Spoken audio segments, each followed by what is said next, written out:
来搭乘以黑菊为基底，荣获国际世纪大奖的明日号，展现尊爵奢华风范，开启奢华极致的3天2夜之旅。在商务头等舱展开一场移动的车窗美学，享用荣获台湾美食最高荣誉金厨奖的创意料理，一菜一风景。列车缓缓驶入云雾缭绕的2万坪车站，令人心驰神往。在石柱观景台看气势磅礴的云海和茶园，茶席之上，一杯茶承载着4季变化，每一口都是与茶叶的深刻对话。登上柱山观日平台，感受第一道晨光划破天际。从阿里山车站看壮丽的云海，搭乘台湾首款荣获国际灯光设计奖的福森号，透过每一扇透明车窗，展开一场光影艺术之旅。这次我们来搭乘台湾最豪华、最贵的火车明日号和福森号。如果你喜欢今天的影片，欢迎订阅、按赞、分享。你的鼓励是我们制作优质影片的最大动力哦。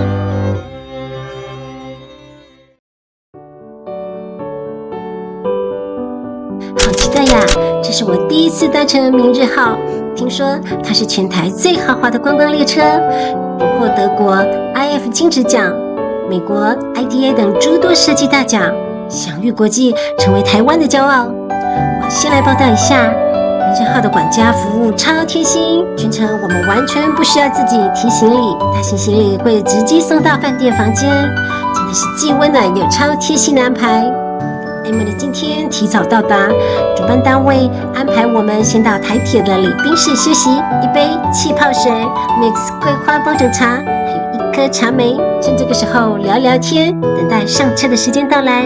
明日号不仅是奢华的列车，连价格也是相当惊人哦。这笔钱够 Emily 去日本玩5天4夜的了。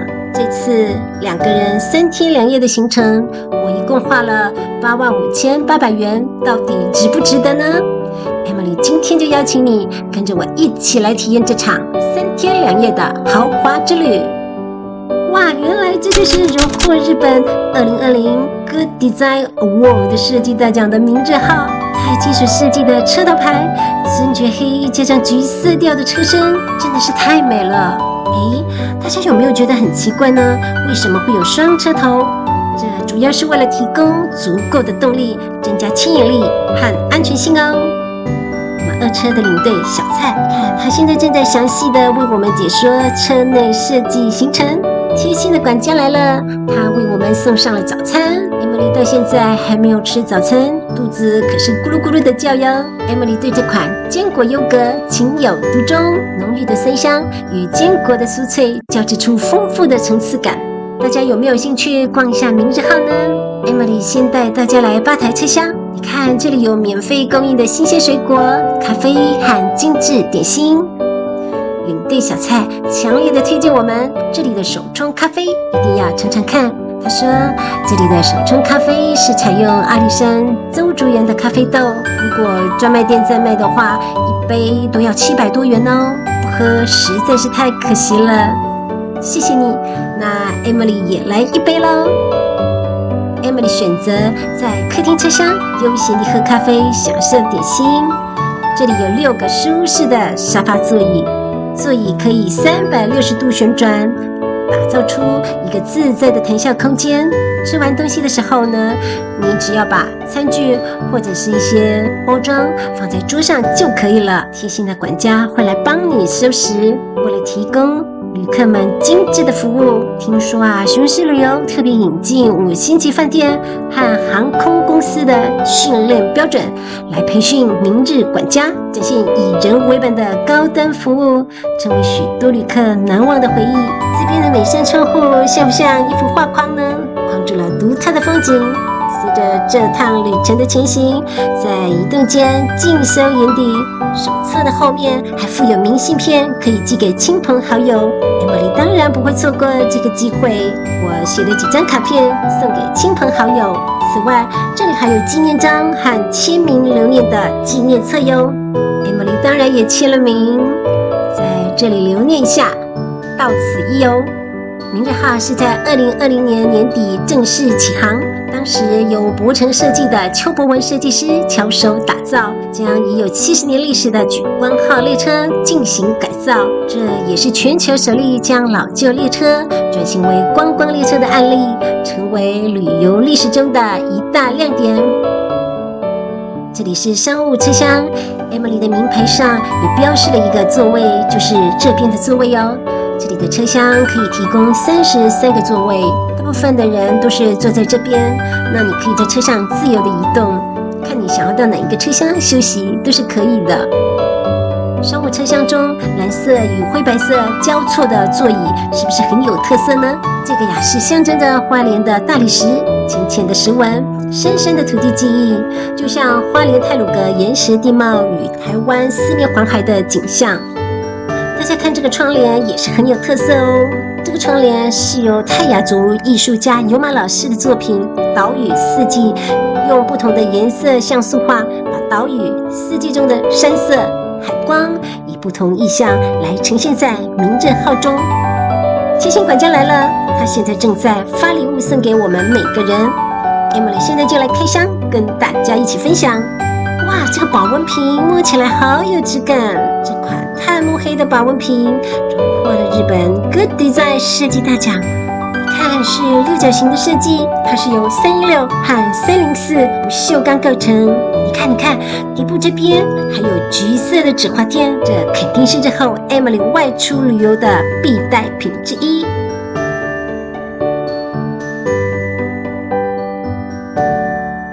家里真到了。我坐4小时的火车，有没有腰酸背痛呢？当然没有，因为明日号真的太舒服了。现在小蔡要带我们换搭明日巴士去吃午餐。这辆明日号巴士的外观与火车的黑橘配色设计相呼应。这几天它会为我们提供观光行程的交通衔接服务哦。今天中午我们要来品尝水鸟和洋创作料理，迎宾入口设计成狭窄的竹林造型，这样的设计是不是很特别呢？ Emily 非常喜欢。水鸟曾经获得许多荣誉，包括台湾美食创意料理竞赛最高分金厨奖，以及世界中餐锦标赛团体组金牌。我想它的料理一定非常好吃。小蔡告诉我们，今天吃的是无菜单料理，大家看看每道菜是不是非常诱人呢？水鸟的料理灵感来自于水鸟随季节迁徙的特性，不受疆界和国度限制，菜一风景，风味独特。Emily 觉得每样料理都很好吃，看起来也非常的漂亮，你们觉得呢？为平衡南北文化均富，在2004年12月15日，行政院核定在嘉义县太保市设置国立故宫博物院南部院区。我们大家吃饱喝足后，小蔡就带我们来到了故宫南院参观，而且还特别聘请专业老师来为我们讲解哦。新气仙踪特展主要是介绍吕洞宾从文士求索的仙风道骨，到世俗气球的长寿欢乐。在此次展览精选的院藏绘画与器物中，观众可以看到吕洞宾的不同面貌以及八仙的不同表现，大美不言。此次的展览由国立故宫博物院、巴黎装饰艺术博物馆及梵克雅宝三方共同策划，展件涵盖陶瓷、玉石、家饰、瓷器、珠宝与钟表等，总数约260件，都非常的漂亮。佛陀形影引领观众欣赏同一时期不同地区的佛教艺术之美，以及其深邃的宗教哲理。乾清宫寻宝天字号文物专指乾清宫所藏的重宝，今天就让我们一起来探索这个齐聚在乾清宫的珍贵宝物吧。我们现在来到了今天即将入住的嘉义长荣文苑酒店，这间酒店紧邻着故宫南院。首先 Emily 带大家来看看我们的房间哦。房间的装潢简约时尚，虽然没有特别的大，但是隔音效果非常的好，住起来非常舒适，今晚肯定是个好眠。大家吃晚餐喽！餐厅的装潢和桌椅没有特别豪华，但菜色倒是相当不错，官网上说，这里运用了嘉义在地食材和特色小吃，并融合国际料理手法，呈现出让人惊艳的在地国际化料理。Emily 带大家来看看哦。Emily 现在正在减肥，照理讲应该要少吃一点，但面对这些美味佳肴，想吃的少一点，好像有一点困难呢。明天再开始吧。Good morning, everybody！ 昨天睡得好吗？听说台北那边在下雨，嘉义这边的天气倒是还不错。大家看今天的早餐如何呢？合不合你的胃口啊？吃完早餐，我们准备搭上明日巴士，前往阿里山的林园制茶来一场茶席体验。在车上，小蔡逗趣地说：“各位嘉宾，我们的行程主打土豪模式，吃得好又饱，不能让嘉宾流汗，还有火车全程的贴心管家服务，从专属柜台报到开始，一直到旅程结束，每一刻都让人倍感尊荣，逗得大家哈哈大笑，气氛超轻松。”来到了石柱观景台，哇，这里的风景真的超棒！近处有大片茶园，远方则是云海一片。如果时间对得上，还能够看到季节限定的琉璃光哦。在林园制茶主人的大媳妇带领下，一路听她的解说，向林园制茶的古厝山河院出发。今天我们来体验茶席。阿里山茶生长在海拔1000至1800公尺之间，是台湾高山茶的代表产地之一。这里的气候环境对茶叶的生长极为有利，造就了阿里山茶独特的香气和口感，让它成为国际间享有盛誉的高级茶品。今天我们品尝了3种不同的茶，清甜中带着奶香的金萱、红茶还有乌龙茶。轻轻啜一口茶，再搭配绵密的蛋糕，这不只满足了味蕾，心灵也得到了全然的疗愈。中午我们就在这里享用无菜单料理，大家能想象吗？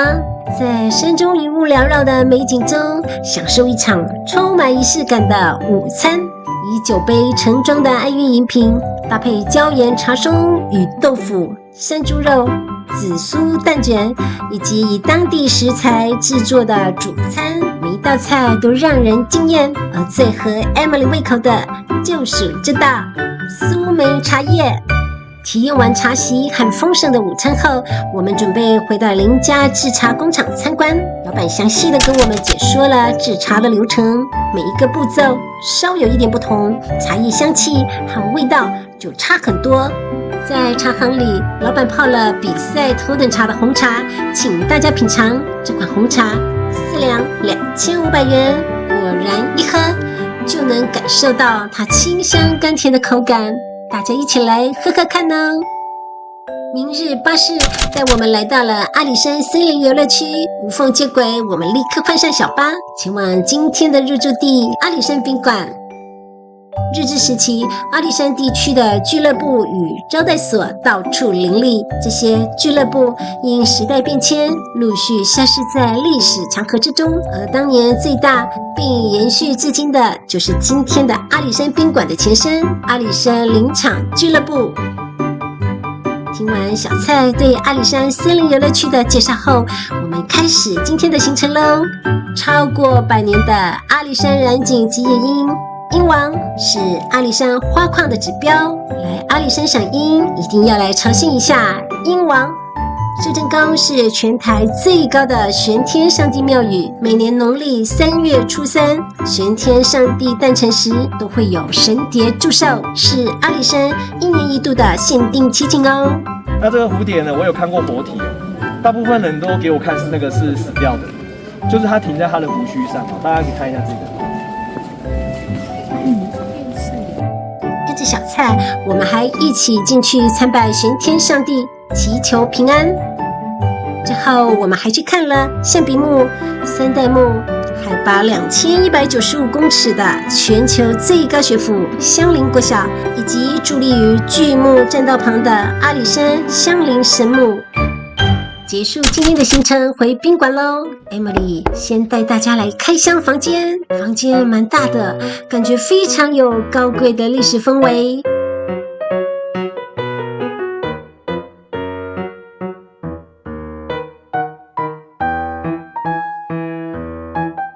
虽然我们住的是低楼层，但窗外的景色看起来很不错哟。这就是领队说的全程不用手提行李。这里招待过许多贵宾，包括日据时代的9位总督及本国的5位总统，还有新加坡前总理李光耀先生，以及外交使节等。台湾光复后，政府才更名为阿里山宾馆，专门用来招待贵宾及公务用途。宾馆内的历史馆6楼和7楼有1913年旧事所，现代馆7楼有观景平台，这些都是很值得去参观的地方。时间过得好快呀，5点半到了，大家赶快跟着 Emily 一起来看这边的菜色如何呢？今天晚上的菜色喜欢吗？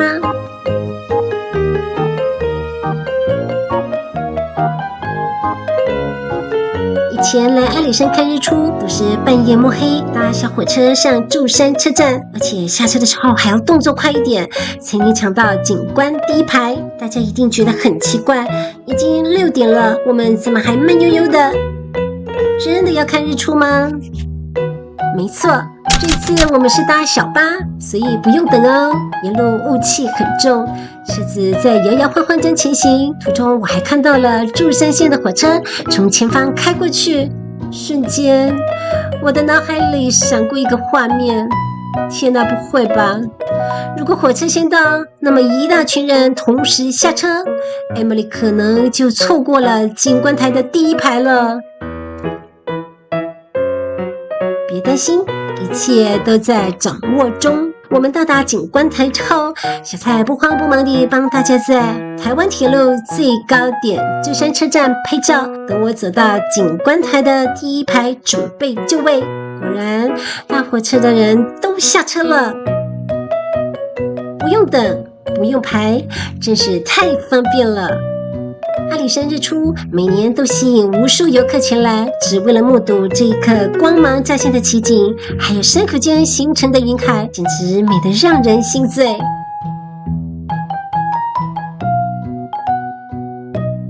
Emily 回宾馆吃早餐喽，一样先带大家来看一下菜色。哇，竟然有烧饼油条诶，太好了！有哪些人跟 Emily 一样喜欢的呢？赶快留言告诉我哦。这里还有火鸡肉，白饭加点火鸡肉，油葱酥，黄腌萝卜片。Hello， 这个酱汁才是精华哟。虽然其他菜色和一般饭店差不多，但光是烧饼油条和火鸡肉饭就胜出喽。今天我们准备从阿里山火车站搭福森号前往奋起湖。到达阿里山火车站时，别忘了上2楼的秘境，这里拥有最棒的视野，可以拍到壮丽的云海和美景。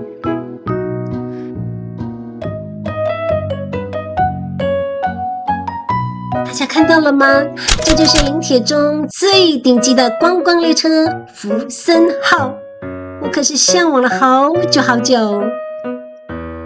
你看，每一处设计都充满了匠心独具的美感，还有移动的美术馆之称哦。大家赶快深深的吸一口气，闻到了吗？一种独特的快木香气，仿佛进入森林浴的世界。原来呀，这车厢是用台湾特有的红块和扁柏制成的，难怪这么香。每一个细节的木质装饰都让人感受到那份与大自然相融合的魅力，每一刻都充满了惊喜，让人不禁想要多待一会儿，细细品味。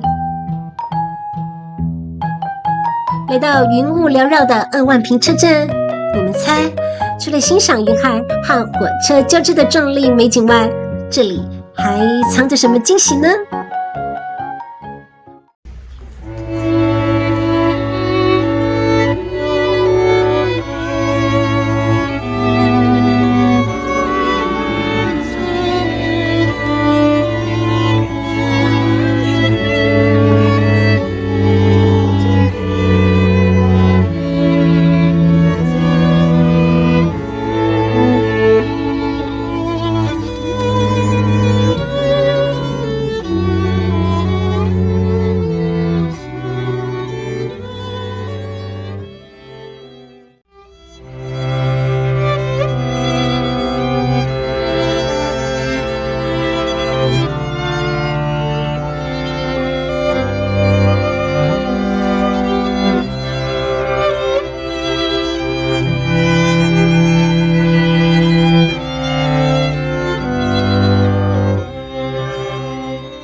好感动啊 ！Emily 真的太感动了，在森林中听一场音乐的响宴，整趟旅程的质感瞬间升华，这才是真正的享受旅行。才一上车，桌上就已经准备好了小点心，分别是菜脯和红豆的麻糬，还有一杯爱玉饮品。Emily 先来帮大家尝尝看呢。啊，完了，车子启动全掉了。贴心的管家远远听到声音，立刻来帮我处理，真是抱歉呢。哎，我超爱的麻糬，只好送给福森号喽。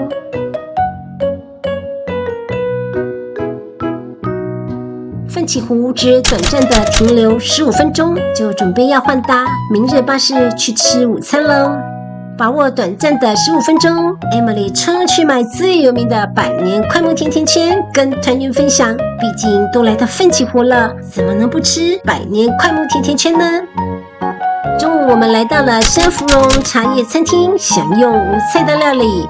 光是这些摆设，不难看出这家餐厅的独特魅力。除了品尝阿里山风味的无菜单料理，还搭配了红茶和乌龙茶。今天大家不再像第一天那么拘谨，吃得更加自在喽。接下来来到了台湾花砖博物馆。早期台湾在日治时代，不少有钱人在盖房子的时候，除了讲究规模和雕刻之外，还会在房子外观贴上花砖。每种花纹都有特定的意涵，例如家族平安、官运亨通、子孙满堂等。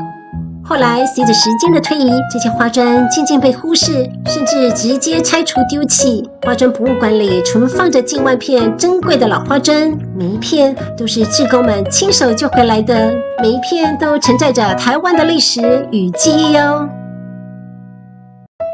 4点13分，火车进站喽！3天2夜的行程也接近了尾声。欢迎登车。小蔡说要给大家一个惊喜，大家猜猜看是什么呢？竟然是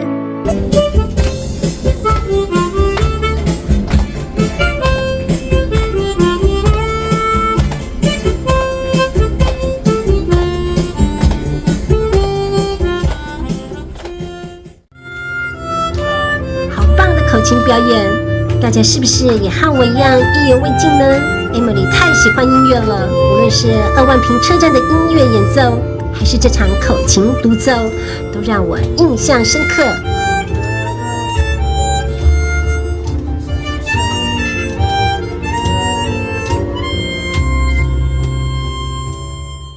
影片的最后还隐藏着一个大亮点哦，你看过光空的双层便当盒就要1180元的便当盒吗？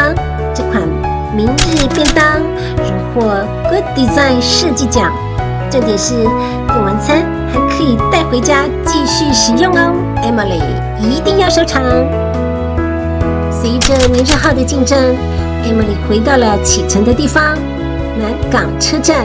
3天的旅程也将告一段落喽。大家还记得这把扇子吗？这3天，小蔡总是高举着它，引领着我们一路向前。大家从初识的生涩到逐渐熟悉，那是一种既陌生又熟悉的感觉。大家来自不同的地方，却因缘分相聚于此刻之后，各自天涯。或许再无交集，或许某日江湖再见。无论如何，还是祝福大家这趟旅程无事业配，真心感谢我的小金主全程赞助。